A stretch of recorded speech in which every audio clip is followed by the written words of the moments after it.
Il est enfin là, il est enfin disponible, l'EP de Imra, Big Akafor Akake. Cette EP qui semble être celle qui va bouleverser l'écosystème de la musique ivoirienne, africaine, voire mondiale. Pourquoi je dis mondiale? Parce que les featuring qu'il a choisis ne sont pas des featuring aussi anodins. Parce que Imra semble être décidé à pouvoir prendre sa place de numéro 1 dans la musique ivoirienne. Et pour cela, il a réuni des éléments, pour ne pas dire une unité d'élite, une unité de choc. Simplement parler de featuring, on a Kershak, qui est un jeune rappeur de 2004. Imra a ramené un petit de 2004 pour venir mettre sa dictature sur le rap ivoirien. Et le gars, il a commencé ses premiers sons il y a quelques années de cela parce qu'il n'avait tout juste que 12 ans. Et c'est pas un véritable novice de la musique parce que ce jeune rappeur-là a quand même déjà eu un single de platine et un disque d'or en France. Donc le gars, c'est pas un nouveau, c'est pas un petit parce que c'est en 2004, n'allait pas le respecter, mais mettez du respect sur sa carrière parce qu'il a un background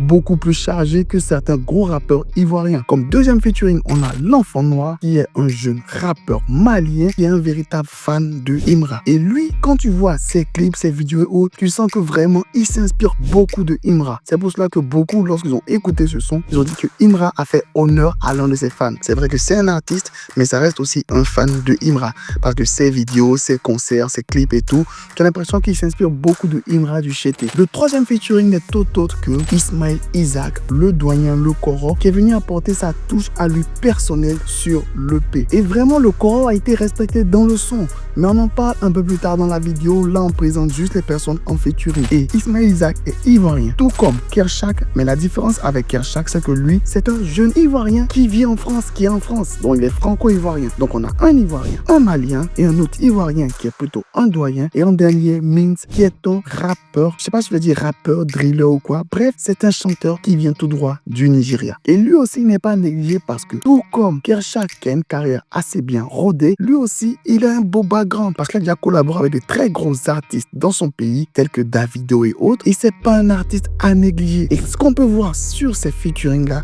pour ces 4 featuring-là, on a un peu de tout. On a de l'expérience avec Ismaël Isaac, des futurs stars montants tels que l'Enfant Noir, des artistes qui ont commencé à s'imposer dans leur domaine tels que Mintz et des jeunes stars très prometteuses telles que Kershak. Il n'est pas allé chercher des artistes qu'on connaît très bien, qui ont une cote assez solide, assez imposée pour pouvoir donner la visibilité au projet. Il a tout simplement pris des personnes qui se débrouillent assez bien de leur côté et tout, hormis l'hommage qu'il a fait à Ismaël Isaac. Bon, excusez-moi si j'ai dit hommage à chaque fois, mais pour la majorité des featuring, c'est des artistes qui percent assez bien dans leur milieu, dans leur domaine, mais qui veulent rassembler pour pouvoir donner encore plus d'aura et encore plus de flow à son projet. Avant de continuer, n'oublie pas que si tu t'abonnes à la chaîne, tu permets de me soutenir, de m'encourager et grâce à toi, je peux faire encore plus de vidéos. Donc si tu aimes ce genre de vidéos, abonne-toi, active la cloche et partage la vidéo à tous tes amis, tous tes proches. En ce qui concerne le projet en lui-même, premier titre, c'est Number One en featuring avec Mintz. C'est qui le number one? Pour ce premier titre-là, j'ai pas grand-chose à dire, mais tout simplement que j'ai été agréablement surpris par l'adaptivité qu'a eu Imra avec son featuring avec Mintz. Au début, le son ressemble un peu à un son love et tout, mais à un moment donné, on rentre un peu dans d'autres choses, dans d'autres sujets et tout, pour parler du fait d'être numéro 1, que ce soit en amour, en relation et tout. Mais bref, je vais pas vous spoiler le titre et tout, allez l'écouter, allez le découvrir, mais je pense que là, il nous a montré qu'il peut aussi bien s'adapter à tous les différents styles, tous les différents flows. Parce que c'est ce qui lui était reproché, de faire que de la drill, de rap et tout. Il peut pas être, on va dire, polyvalent.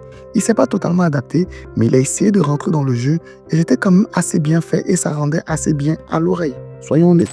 Mais à la fin, on l'annexe, le majeur n'a rien à cacher à l'index. Pour le deuxième titre, on va dire en featuring avec Kershak, là, on retrouve le Imra qu'on connaît. Parce que Kershak, rappelons que c'est vrai qu'ils n'ont jamais collaboré en tant que tel officiellement, mais les deux ont un flow assez similaire, un style assez similaire. Et on retrouve un Imra qui est beaucoup plus à l'aise, beaucoup plus détendu, avec ce nouveau flow qu'il a assez bien assimilé, cette manière de pouvoir découper ses phrases, rapper syllabe par syllabe, un peu comme les mamans africaines lorsqu'elles te frappent mot par mot. Je t'ai pas dit de ne pas faire ça. Et cette manière de rapper est dit particulière à lui qu'il a su garder de la meilleure des manières. Et dans la direction artistique, c'est assez bien vu parce que chanter le titre Génération Nère avec celui-là même qui incarne la nouvelle génération qui est Kershak, rien n'est encore mieux choisi que cela. Parce que Kershak, comme je l'ai dit, c'est un petit de 2004.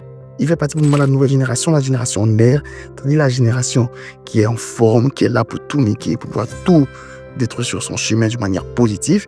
Et il le fait avec Kershak. Et Kershak arrive à se faire respecter sur cette collaboration avec Imra. Imra est son dévancier de quelques années quand même, beaucoup d'années quand même, on va dire presque 8 ans, mais arrive à se faire respecter sur le beat et arrive à ne pas se faire manger entièrement par Imra. À la limite, même il arrive à tenir tête à Imra positivement. Et avec ce featuring-là, on a les deux artistes sont mis en lumière de la meilleure des manières.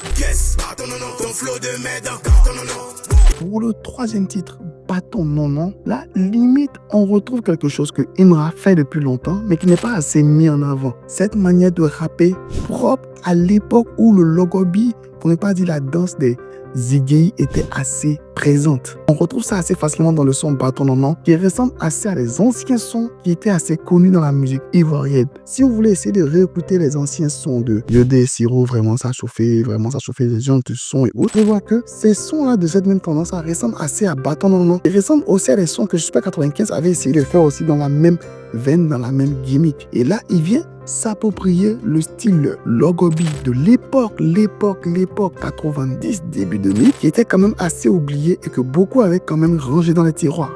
Il réussit à recycler parfaitement ce style musical qui avait été oublié dans ce titre-là. Et Imra reste dans sa veine de montrer sa diversité de flow, sa diversité de techniques dans cette EP.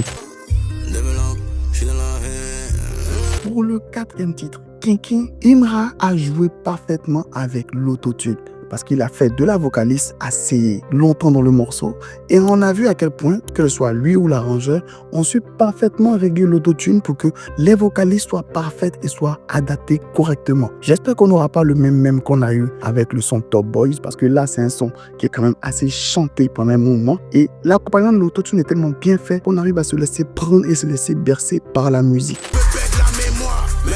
Tu peux pas oublier, non. Le cinquième titre de l'EP, Dagbashi. Moi, honnêtement, quand j'ai vu Dagbashi, j'ai vu le teaser de clips et autres qui doivent sortir et tout. Je me suis dit, on a le prochain Coulibaly et Diabaté. Un son qu'on va écouter en salle pour se déchirer, pour se faire transpirer, pour pousser à fond et tout. Mais on va dire que peut-être c'est moi qui avais les attentes un peu trop élevées. C'est pas que le son est mauvais, mais j'ai ressenti beaucoup moins de puissance, beaucoup moins d'énergie que dans le son tel que Coulibaly et Diabaté, où normalement là on pouvait avoir beaucoup de force, beaucoup d'énergie qui a été mise pour le son de Dagbashi. Peut-être c'est moi qui, on va dire, ai voulu surcoter le son, mais moi je pense que le son m'a un peu déçu. C'est bizarre de le dire, le son il est bon, mais il m'a un peu déçu parce que je m'attendais à beaucoup plus d'énergie, à beaucoup plus de force. Mais sûrement que Imra est en phase de maturité et maintenant il s'économise un peu dans certains sons. Il ne donne pas tout directement. Que moi, honnêtement, je m'attendais à un son qui allait déchirer tout, que ce soit énergiquement, vocalement et tout, un peu comme Coulibaly et Diabaté. Mais pour l'instant, dans l'EP, on n'a pas ce type de morceaux-là qui sont vraiment en mode vénère, super saïen et tout. Mais les sons sont quand même bons.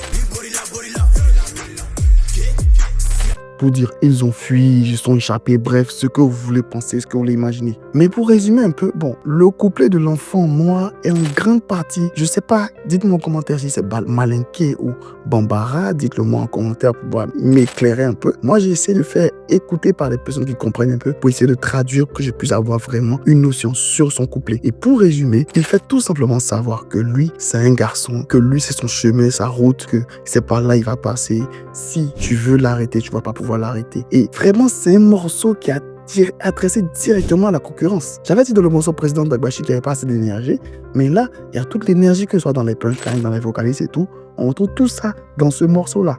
À la limite, on n'a pas voulu tout donner dans le son avant Dagbashi pour ne pas épuiser celui qui écoute avant d'arriver sur ce morceau-là. Parce que dans ce morceau-là, même il y a une phrase qui dit, l'enfant noir, pour dire, tu peux être âgé dans l'âge, je sais pas si ça se dit vraiment, mais tu peux être vieux, mais pas être assez mature ou assez grand musicalement. Que peut-être tu es grand dans l'âge, mais musicalement, tu n'es pas plus grand que moi, tu n'es pas plus fort que moi.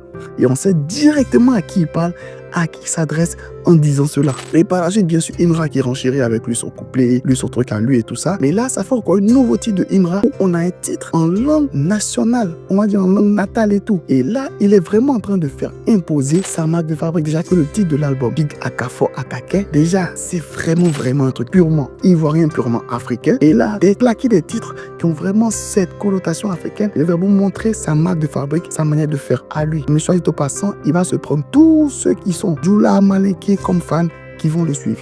Et soyons honnêtes, ils sont nombreux. Déterminé comme je l'étais au départ.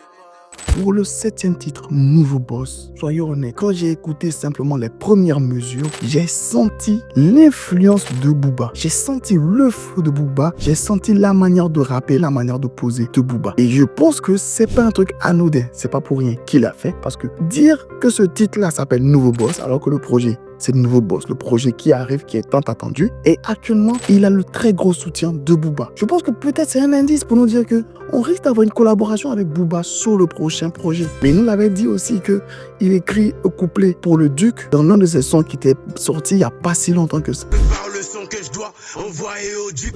Donc pourquoi pas une manière de teaser une collaboration future avec Booba sur l'album Nouveau Boss qui va sortir dans quelques mois. Ça, c'est un truc aussi qu'on peut attendre. Et l'album Nouveau Boss est prévu pour mai, normalement. Et on espère vraiment que ça sera un truc de ce genre. Ça va être une grosse surprise, une grosse hype et vraiment pousser l'album à un autre niveau. Et là, vraiment, il n'a pas fait de la drill comme il le faisait d'habitude. Il a fait un truc rappé, comme je l'ai dit, à la Booba, à la Cop, à l'ancienne. Et là encore, il est en train de faire une démonstration de force de comment il s'est rappé de son flow et sa technique. Et c'est tout simplement ahurissant de pouvoir voir cela.